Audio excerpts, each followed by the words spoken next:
La sécurité du personnel est la priorité numéro 1 de toutes les compagnies de navigation en haute mer. Et le transfert du personnel, quelle que soit la circonstance, doit être considéré comme une opération à haut risque. Malgré tous les efforts pour garantir la sécurité du personnel impliqué, le transfert du personnel navigant, dans la plupart des cas, n'a pas vraiment changé au cours de ces 40 dernières années. Jusqu'à ce que Reflex Marine introduise un système de transfert de personnel appelé FROG.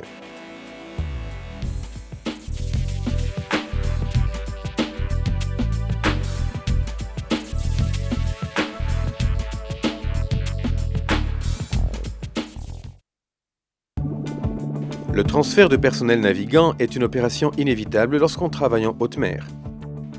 C'est ainsi que Reflex Marine a senti que le moment était venu d'introduire un important changement.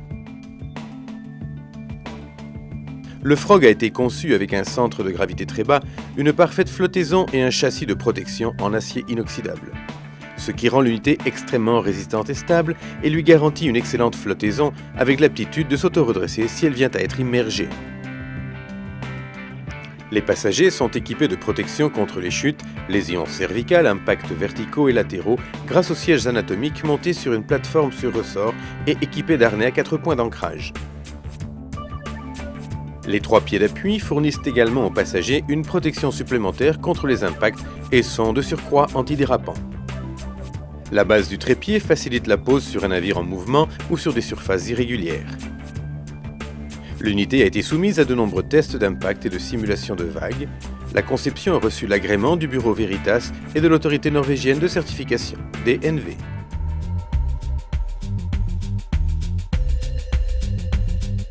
Que faut-il alors que vous sachiez si vous devez embarquer à bord du FROG ? Nous recommandons en premier lieu à tout le personnel de toujours utiliser l'équipement personnel de protection nécessaire, un dispositif personnel de flottaison et une combinaison de survie si on se trouve en eau froide.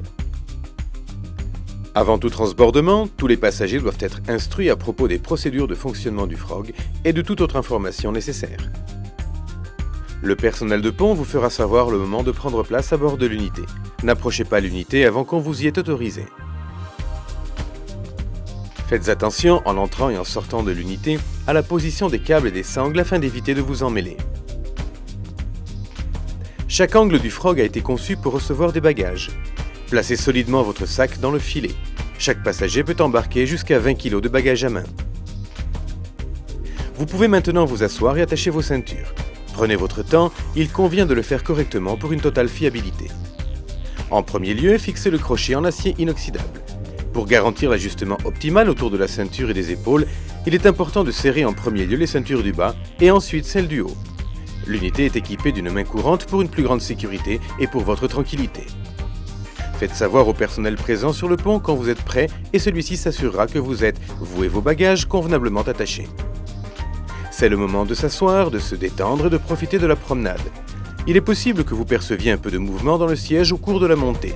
C'est le ressort qui doit absorber l'impact. Vous verrez aussi à quel point l'unité est stable, même avec des vents relativement forts. Il est possible qu'avant de monter, on vous ait demandé de retirer la corde de guidage au cours du transbordement. Dans ce cas, faites-le en restant à une distance prudente de l'installation. Le cas échéant, l'équipage vous donnera des instructions nécessaires avant d'embarquer. Qu'il s'agisse d'un atterrissage sur un navire ou sur une installation, les passagers ne doivent jamais descendre de l'unité avant que l'équipage ait prévenu que tout est prêt. Une fois ce signal entendu, vous devez détacher vos ceintures, prendre vos bagages et vous éloigner directement de l'unité vers une zone sûre. Finalement, assurez-vous bien de restituer prêt à un nouvel emploi le dispositif personnel de flottaison à l'équipage du pont.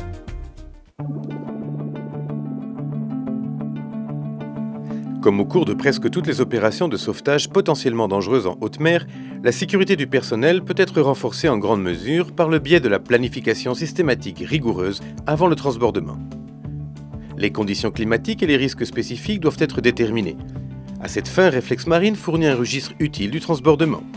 C'est un excellent moyen d'enregistrer vos opérations ainsi que vos observations et commentaires. Vous trouverez une copie dans votre guide technique FROG qui inclut toutes les opérations de fonctionnement et les procédures d'inspection. L'unité doit être inspectée visuellement avant chaque transbordement. La procédure recommandée pour l'inspection est clairement présentée dans les schémas d'instruction et les notes à l'intérieur de l'unité. Vous y trouverez également nos recommandations pour ce qui est des limites de fonctionnement. En tant que responsable de l'opération de transbordement, il est recommandé que vous réalisiez toujours une séance d'information et d'instruction à l'intention de tous ceux qui sont impliqués dans l'opération. Il est également vital qu'une bonne communication soit établie entre l'installation, le frog et le navire.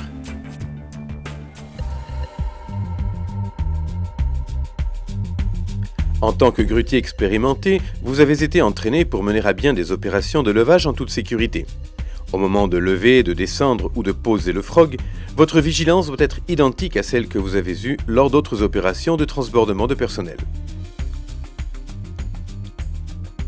Au moment de poser le frog sur le pont du navire, il faut garder du mou au niveau de la sangle de levage afin de prévenir les secousses et les soubresauts causés par le mouvement du navire et pour donner aux occupants le temps nécessaire pour entrer et sortir de l'unité. Cette procédure diffère de celle utilisée pour une corbeille en corde, pour laquelle il est nécessaire que le grutier maintienne la tension sur la corde pour maintenir la corbeille en position verticale au cours de l'entrée et de la sortie des passagers. On recommande en général de laisser à peu près 3 mètres de mou une fois que l'unité est posée sur le navire. Ceci afin de réduire le risque d'éventuels à-coups ou mouvements du frog du fait d'une secousse ou de la perte de stabilité du navire. Au moment approprié, placez le crochet dans le sens des vagues ou du vent, et ce afin d'accroître les paramètres de déplacement que le navire autorise. Avec le système standard de la sangle de levage de 9 mètres, 3 mètres de mou permettent un mouvement latéral du navire de plus de 6 mètres et demi avant que la sangle n'entre en tension. Toutefois, ceci ne tient pas compte du mouvement vertical du navire. Il faut par conséquent laisser davantage de mou au cours de transbordement par forte houle. Pour toute information supplémentaire à propos de ces recommandations, reportez-vous au guide technique du frog.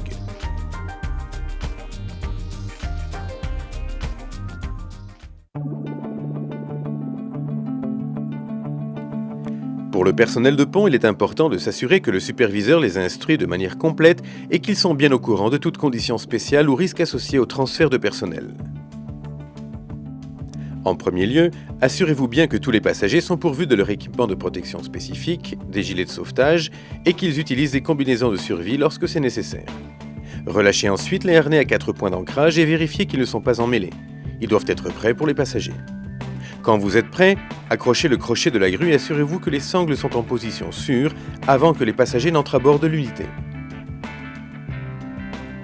Quand vous vous serez assuré que le frog et ses alentours sont parfaitement sécurisés, faites un signe aux passagers pour qu'ils prennent place dans l'unité. Les passagers doivent avoir été instruits au préalable sur la façon de s'arrimer, eux, ainsi que leurs bagages. Il relève toutefois de votre responsabilité de vérifier que ces opérations aient été correctement réalisées. Finalement, avant le levage du frog, assurez-vous que la corde de guidage soit sûre et libre.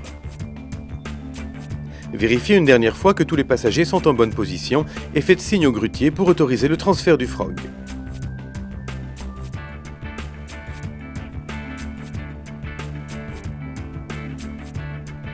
Comme au cours de toute opération de levage, restez dans une position sûre au moment de poser le frog. Si vous utilisez des cordes de guidage, tenez compte des risques spécifiques comme indiqué dans le manuel technique du frog. Une fois que la capsule se trouve fermement arrimée sur le pont et que le grutier a donné suffisamment de mou à la sangle de levage, assurez-vous que cette sangle ne représente aucun danger pour la sortie des passagers de l'unité. Vous pouvez maintenant donner le signal « Prêt » pour que les passagers sortent. Si nécessaire, récupérez les gilets de sauvetage auprès des passagers, ils peuvent être rangés dans les filets pour les bagages.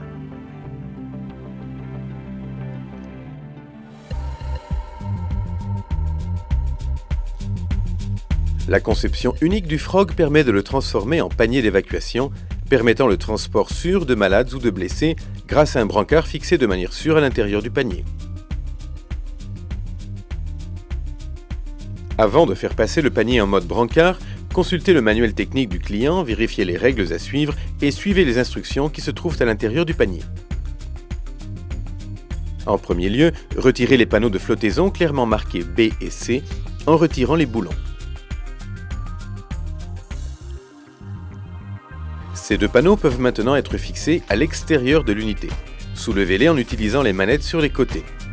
Cette opération libère assez d'espace pour le brancard. Après avoir fixé les panneaux B et C à l'extérieur de l'unité, il faut retirer le siège entre ces deux unités.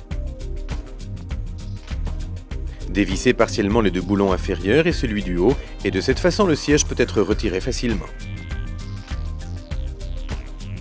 Une fois le siège retiré, libérez le harnais et retirez les boulons de la base du siège. Le Frog est pourvu d'un châssis pour le brancard. Ce châssis doit être convenablement rangé dans un lieu sûr. Dès que l'unité est prête, retirez l'écrou papillon du châssis, faites coulisser jusqu'à atteindre sa position et assurez-la en remettant l'écrou papillon et le boulon. Une fois ces préparatifs achevés et vérifiés, le brancard avec son blessé peut être installé sur son emplacement pour être arrimé.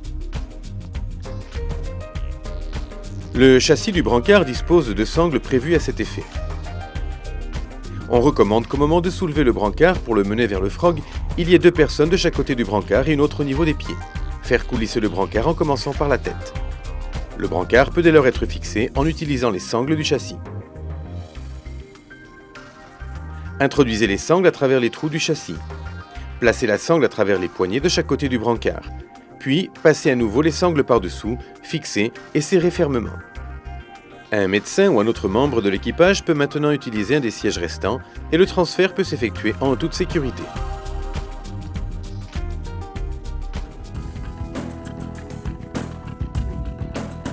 Avec sa base réduite et son poids modeste, 500 kg, le Frog peut être facilement remisé.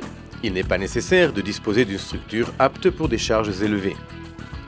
Souvenez-vous finalement que les transferts, pour être effectués en toute sécurité, requièrent une planification et une préparation adéquates, un équipement bien conçu et, bien entendu, une bonne communication. Cela vaut la peine d'être fait convenablement.